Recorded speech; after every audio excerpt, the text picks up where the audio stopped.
from the party list Tacbayan, Chel Jokno, is recognized for his oral arguments on the motions, twin motions that they filed. You are recognized, sir, and you may proceed when you're ready. You have 15 minutes. Thank you, Your Honor. Good afternoon, everyone, to the members of this honorable court. May it please the court. Simple lang po ang isyong kinakaharap natin ngayong hapon na ito. Pero napakabigat. Bubuksan ba natin ang pinto ng katotohanan o haharangin ito?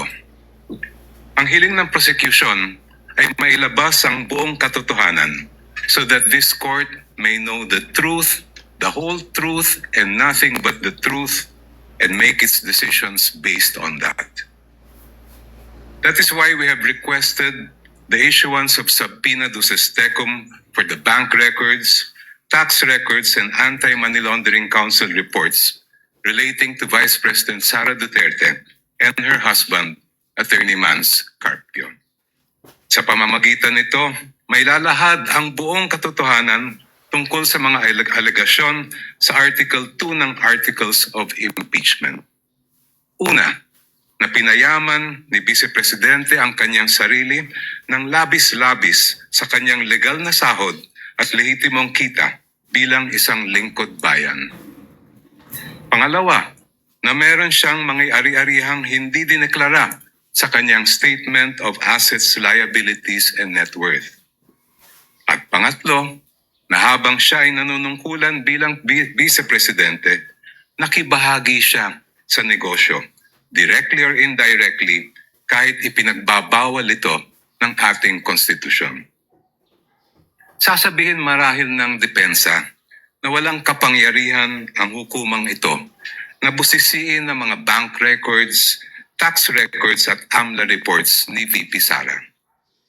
With all due respect, that argument is not only legally flawed, it is an affront to the authority of this honorable court.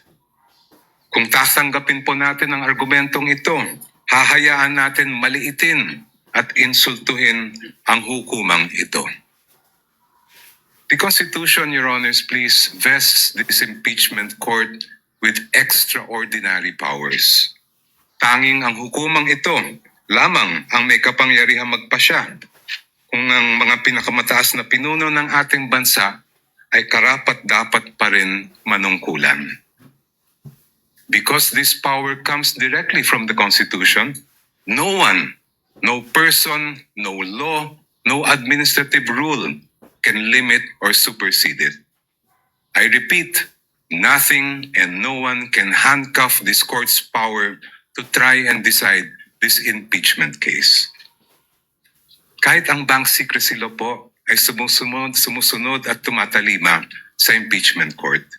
The law explicitly states, and I quote its pertinent portions, all deposits are hereby considered as of an absolutely confidential nature except in cases of impeachment. Walang kaduda-duda, may karapatan at kapangyarihan ng impeachment court na busisiin ang mga bank records ni VP Sara. Hindi rin po hadlang ang Data Privacy Act. The law itself affirms that confidentiality shall not apply, and I quote, should the personal information be needed pursuant to a subpoena duly issued. Muli, walang kaduda-duda. May karapatan at kapangyarihan ng impeachment court na ipasabpina ang mga dokumento ni VP Sara Duterte. Pero sabi po ng kampo ni Vice President, irrelevant daw ang mga bank records, AMLAC reports at BIR records.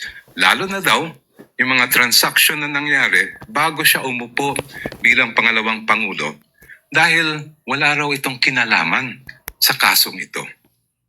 The prosecution respectfully but vehemently disagrees. Ayon sa report ng Anti-Money Laundering Council na isinumite sa Committee on Justice ng House of Representatives, the financial activity of Vice President Sara C. Duterte increased significantly starting 2007 when transaction value surged to 208.15 million pesos. According to this report, which is marked as Exhibit P-2-7-8, I quote, "Financial movements intensified between 2009 and 2013 with consistently high totals exceeding 400 million pesos, including notable peaks in 2009, 704.93 million pesos, 2010, 648.58 million pesos, and 2011, 597.15 million pesos. Si VP Sara po ay nanungkulan bilang Vice Mayor ng Davao City mula 2007 hanggang 2010. Naglingkod naman siya bilang Mayor ng Davao City mula 2010 hanggang 2013. From 2007 to 2013, ayon sa records ng AMLAC, lumampas sa 3 billion pesos ang kanyang financial activity. May kinalaman ba ito? Ito ba ay relevant sa Article 2 ng Articles of Impeachment, which alleges, among others, that VP Sara betrayed the public trust and culpably violated the Constitution when she amassed unexplained wealth manifestly disproportionate to her lawful income? Para sa prosecution, malinaw ang sagot. The Vice President's financial activity as Vice Mayor and Mayor of Davao City relates directly to the main fact in issue in this case, her fitness or unfitness to serve as Vice President. Let me explain. The framers of the 1987 Constitution added betrayal of public trust as a ground for impeachment, and I quote, "to include all acts which render the officer unfit to continue in office." For this honorable court to determine whether VP Sara Duterte is unfit to continue in office, it must have a clear picture of the respondent as a public servant. Kailangan makita ng publiko at ng mga senator judge ang tunay na kulay ng vice-presidente at larawan ng kanyang buong pagkatao bilang isang lingkod bayan. If she amassed staggering amounts of unexplained wealth while she was a vice mayor and mayor, doesn't that say a lot about her unfitness to serve as a vice president? Isn't that relevant to the question this court must resolve at the end of this trial of whether or not the vice president betrayed the trust given to her by the people? From what I have gathered and read, Your Honors, please, this is not the first time this court has been confronted with this issue. Sa impeachment ni dating Chief Justice Renato Corona, tinanggap ng hukumang ito ang mga ebidensyang nakalap bago pa man siya naupo bilang punong hukom. I believe it was then Senator Judge, now presiding officer Francis Escudero, who raised the question, will the impeachment court consider only Corona's acts as Chief Justice? This after observing that some exhibits predated his appointment as Chief Justice. This matter was taken up in caucus, after which this court decided to allow such evidence. When Philippine Savings Bank President Pascual Garcia III testified before this court in the same Corona trial, he refused to answer the question of then Senator Judge Franklin Drilon on the starting balance of Corona's 2 peso denominated accounts.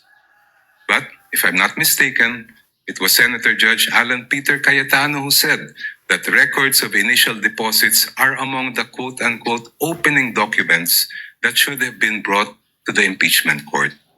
After reading the subpoena, presiding officer Senator Juan Ponce Enrile held that Senator Judge Cayetano's observation was correct. During the same hearing, the presiding officer ordered the issuance of subpoena to PS Bank Katipunan branch manager Annabel Chongson to bring all the bank records of the Chief Justice. A few days later, the impeachment court denied the defense's motion to quash the subpoena for the peso bank accounts of CJ Corona. The presiding officer explained that the purpose of the subpoena is to find out if Corona has not included the deposits in his salin. This court also denied the defense's motion to suppress evidence on Corona's bank accounts. Sa huli, pinusisi ng hukumang ito ang bank records ni Chief Justice Corona mula sa kanyang unang balanse bago pa man siya naging punong mahistrado. The panel of prosecutors respectfully submits that the subpoenas for the production of the bank records, AMLA documents, and BIR documents of the Vice President and her husband are proper and should be issued by this honorable court. Now allow me, Your Honors, to return to my first point. There is a deeper reason why this court must resist the attempts of the respondent to exclude evidence that is obviously relevant. It has to do with curtailing the power of this court. The Constitution gives this honorable court, and I quote, the sole power to try and decide impeachment cases. Kayo lang po, Your Honors, ang may kapangyarihang magpasya kung ano ang impeachable offense at kung anong ebidensya ang maaaring tanggapin para patunayan ito. Kinilala ito mismo ng Korte Suprema. In the case of Francisco versus House of Representatives, the Supreme Court declared, and I quote, a determination of what constitutes an impeachable offense is a purely political question which the Constitution has left to the sound discretion of the legislature. Such an intent is clear from the deliberations of the Constitutional Commission. Inulit po ito ng Supreme Court sa kasong Gutierrez versus House of Representatives, where the Supreme Court declared, and I quote, Francisco instructs that this issue would require the court to make a determination of what constitutes an impeachable offense. Such a determination is purely a political question which this Constitution has left to the sound discretion of the legislature. Clearly, the issue calls upon this court to decide a non-justiciable political question which is beyond the scope of its judicial power. Since this impeachment court has the sole power to determine what constitutes an impeachable offense, no one, not the Supreme Court, much less the defense, can impose limitations on that power. No one can dictate to this court how to exercise the exclusive power to decide what constitutes an impeachable offense. In closing, Your Honors, I go back to the most fundamental provision in our Constitution on the accountability of public officers, Article 11, Section 1, which provides, and I quote, public office is a public trust. Public officers and employees must at all times be accountable to the people. Ibig sabihin po, sa proseso ng impeachment, ang pananagutan sa taong bayan ang pinakamahalaga sa lahat. Kaya naman po, ang hiling namin sa korte, gamitin ang inyong natatanging kapangyarihan at karapatan na busisiin ang bank records, tax records at AMLA reports kaugnay ni VP Sara at ng kanyang asawa. Sa ganitong paraan, Your Honors, madedesisyonan ninyo ang kaso base sa buong katotohanan. The truth, the whole truth, and nothing but the truth para sa interes at kapakanan ng sambayanang Pilipino. Before I close, if Your Honors, please, if I have whatever time I have left, may I request that it be credited to my rebuttal. Maraming salamat po. We will try to do that, Your Honor. You have 1 minute and 39 seconds. And if at all we do so, we shall equally credit it to the rebuttal, if any, of the counsel for respondents.